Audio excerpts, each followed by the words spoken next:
Հարցում ես ճիշտ ասած չէի նախատեսում այս հարցը հարց տալ, բայց մենք ինչի ենք ընդհանրապես այս ամեն ինչին sense լուրջ վերաբերվում, ժողովուրդ ջան։ Մենք ուզում ենք տենց ժողովրդավար, թափանցիկ,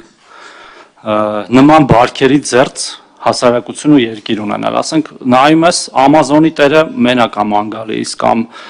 Tesla-ի, հա, չգիտեմ, Bezos-ն ու Musk-ը, մենք ընկել ենք մի քանի միլիոն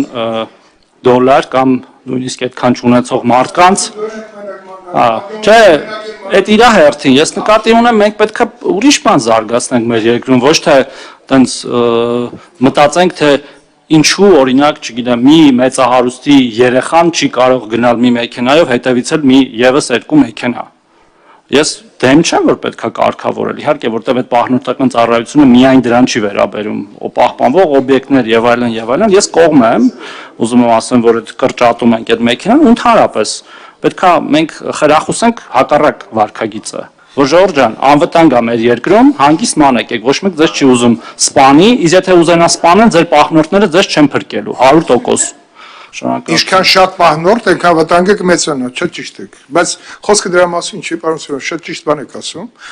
որտեղ պահնորդականը շատերը դիտում են որպես զորք ունենալու հնարավորություն։ Մուսկուլները ցույց տալու մեքենայի տեսքով,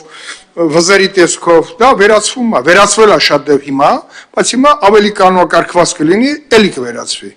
Էպես որ պահնորդը չի փրկելու, ապրած կյանքն է, որակապես պիտի փոխվի, որ մարդը չդառնա թիրախ։ Ես կարծում եմ այդտեղ է խնդիրը,